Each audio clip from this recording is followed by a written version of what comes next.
Good day mga idol! Isa ka bang tofu lover? Kung mahilig ka sa tofu, magugustuhan mo ang ating recipe. Napakadali nitong lutuin at pasok pa sa budget. Turo ko sa inyo yung mga ingredients.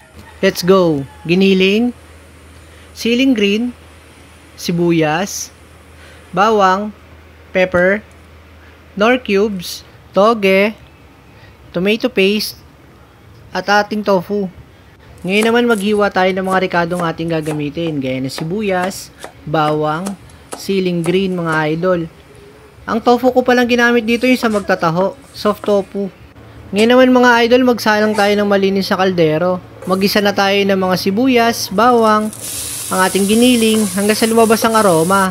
Kasunod nito, ilagay na ang tomato paste, pepper, lagyan ng tubig, takpan mga idol hanggang sa kumulo. At kapag kumukulo na mga idol, pwede na nating ilagay ang ating tofu. Ilagay na rin natin ang siling green. Sabay pakuluin natin ng kaunti.